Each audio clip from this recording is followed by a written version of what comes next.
Sometimes it's all about the little things, like waking up to snow, finding both your cars buried and having to decide which one you're gonna take that day. And usually, to me, it's an actual decision. I don't always just default to all-wheel drive even when the weather gets bad. The E30 is just as much fun, and driving the car in the snow for the first time sounds like a blast. But right now, that's the last thing I want to do. In fact, recently, driving that car has been the last thing I want to do. And it's not because I don't like the car or anything like that. There's an actual reason for it. Before we uncover that, though, we should probably uncover the cars themselves.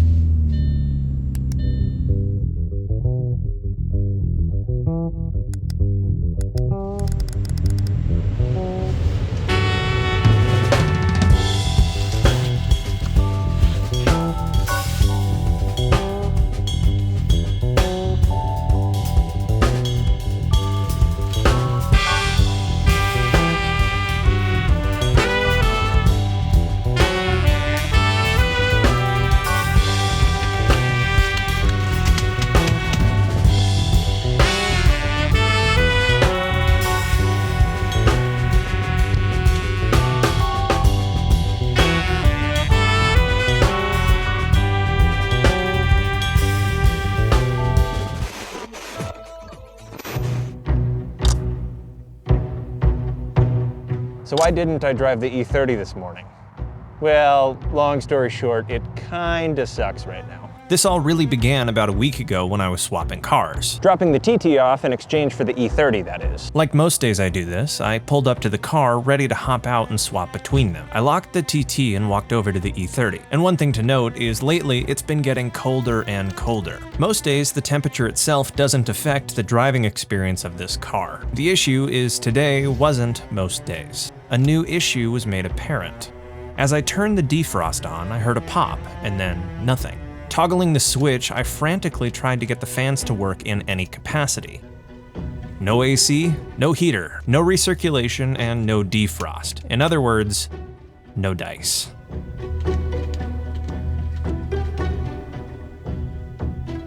And mechanically, the car runs and drives fine without it. After all, about 75% of the year, the heater and AC are creature comforts. Right now is not the 75% though. It's about 20 degrees outside, and the humidity is high enough that driving the car without the defrost or the fans in any capacity is a recipe for fogging up your entire car. So the only solution to that, at the moment, is driving the car with the windows down, which, as you can imagine, is not the most fun this time of year. In other words, with no way to defrost the car, driving it early in the morning when it's pitch black, dark, and 20 degrees has absolutely sucked. Yet, until I figured out and fixed the issue, that was exactly what I would have to do.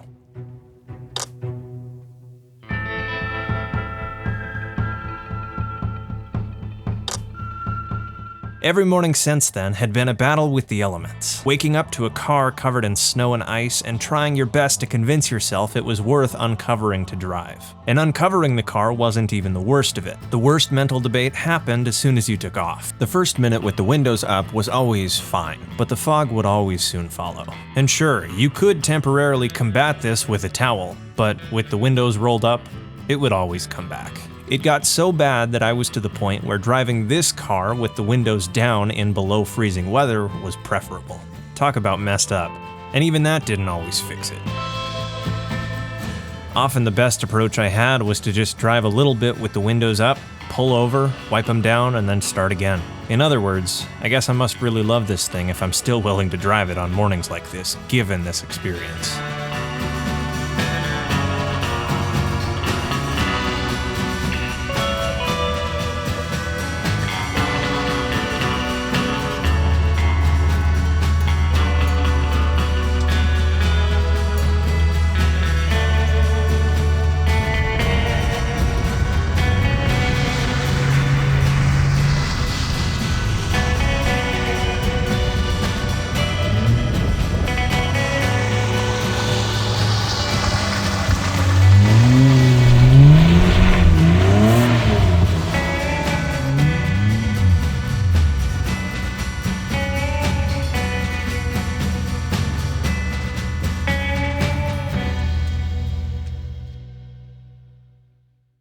So what is the actual issue though?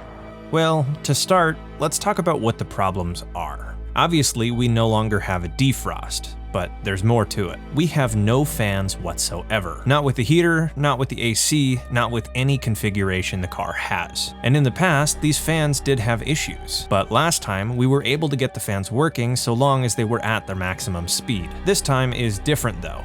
We don't have anything at any speed, meaning the resistor board we replaced last time is likely not the culprit. Since the whole system isn't working, any piece of the puzzle could be to blame. It could be a number of things, ranging from the fuse to 30-year-old wires to relays or the fan motor itself. And the first place I started was with the fuse.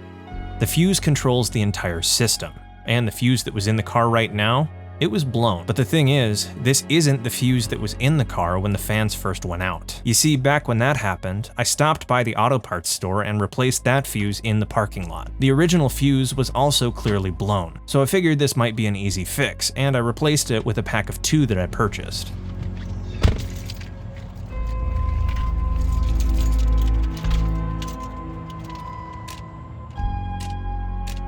Yet, this didn't work. No matter what, the fans still wouldn't turn on. And what's even worse is the brand new fuse that I bought, it blew right away. And given we still don't know why these fuses keep blowing, I'm not gonna toss in this one just yet, but at least we've narrowed it down a bit.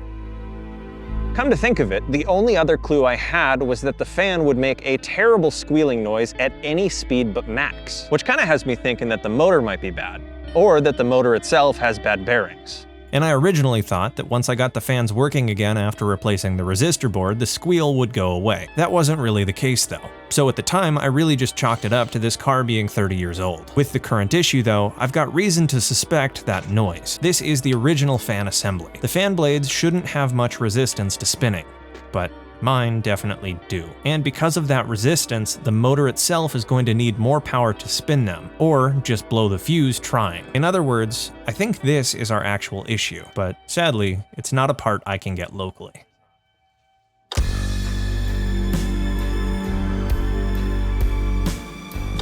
Waiting is absolutely part of building a project car, especially a 4-in-1, and waiting itself isn't always easy. It's easy to get impatient, harder to take that additional time and be productive. I personally strive my hardest to avoid being impatient. I always try to find something productive to do with any extra time I have. And after cleaning the TT last week to remove the rear seats, I'm realizing the E30 has a couple lacking parts of its interior. First things first, the footwells are filthy, but that's also kind of unavoidable when you drive it in wet weather. What is avoidable, however, is staining the original carpet. Especially with it being a lighter color and lacking carpets, there's a decent risk for that. So I picked up some cheap carpets that I could put in for winter. I figure even if these don't perfectly match the car, what they'll do is at least protect what's underneath it. Before I put them in, however, I decided to clean the car to begin with. After all, there's no real point in protecting the dirt that's sitting on the OEM carpets.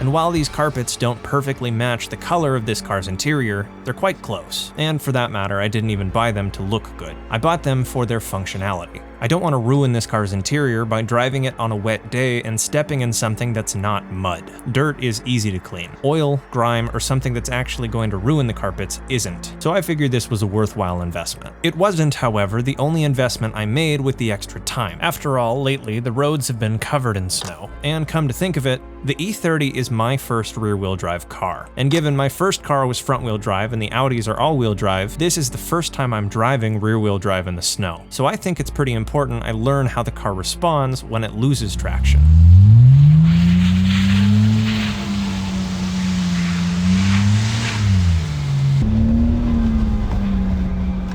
And while it may look like I'm just having fun and messing around sliding this car around in the snow, which I am, I'm actually doing this for a good reason. It's always important to know how your car behaves when it loses traction. If you don't, and it happens accidentally, you will not know what to do. Plus, it really is just a lot of fun.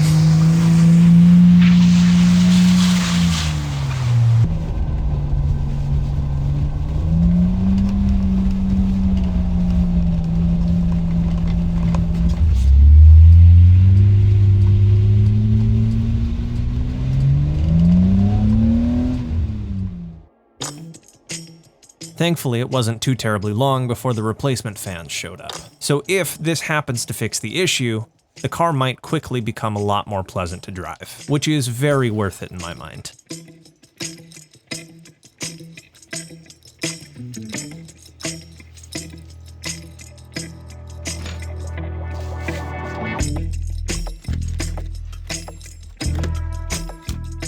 This is a replacement fan for my E30, or at least I hope it is. These cars came with two different kinds, and I think this is the right one for mine. What's immediately noticeable, however, about this one is the fact that there is hardly any resistance on these blades. Other than a little bit of magnetic resistance, they spin freely, which can't be said about the ones in the car.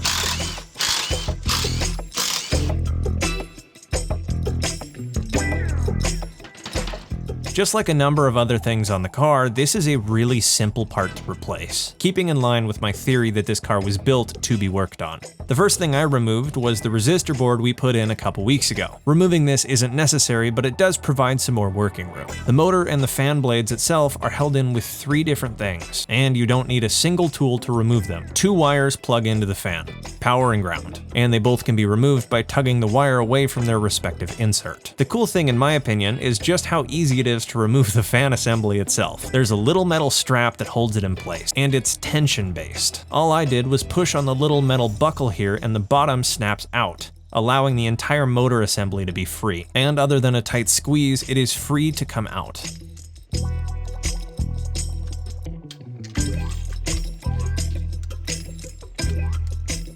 With the motors side by side with the new one, we can really start to see the difference in how easily these spin. If it's hard for me to rotate it with my finger, I can't imagine this 30-year-old motor is having an easier time. And likely this motor kept blowing the fuse because the motor itself is fine, it just didn't have enough power to spin the fan. But we won't really know for sure if that was the issue until we get the new one in place and plugged in.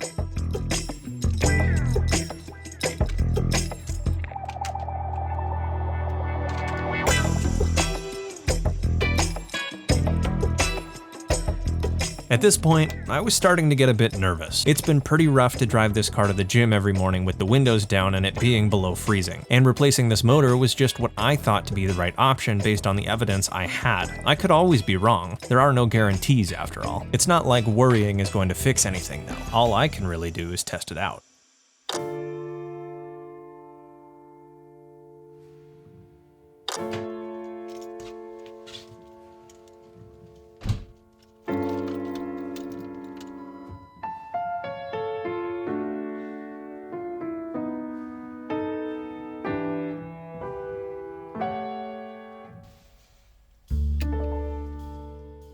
Nothing. I replaced the fan motor, put the key in the ignition, and nothing was happening. No matter how hard I flipped the switch, and no matter how much bargaining I did, no air came out of the vents. Depression, frustration, devastation, I was feeling a lot.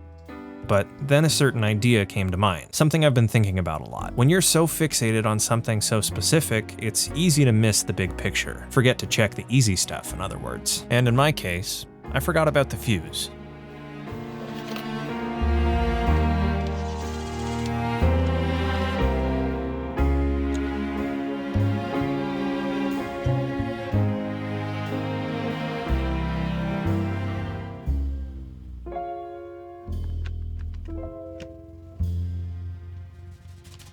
Take 2. With the new fuse in, I hopped back in the car. I put the key in the ignition, reached over, and flipped the switch. And the fans? Well, they worked right away.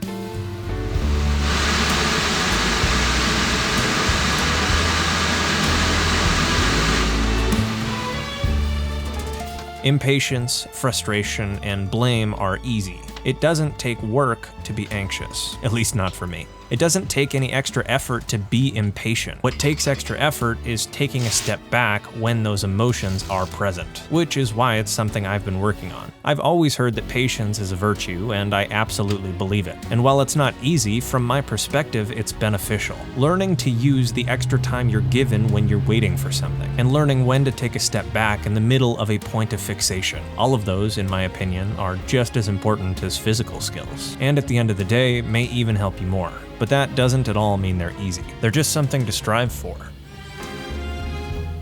Sometimes it's all about the little things. Stuff like putting new carpets in an old car in an effort to protect the old ones from getting dirty, or spending a week learning how to swap a fan assembly so you don't have to drive your car in the cold with the windows down. Often these little things are just as important as big things, and definitely as satisfying. And after all, these projects are for fun. So anything that provides that sort of satisfaction, well, probably worth pursuing. Thank you so much for watching. If you enjoyed the video, consider dropping a like and subscribing for more. That's the best way you can help support me and my channel. Either way, I'll see you guys in the next episode. Thank you again. Have a wonderful day.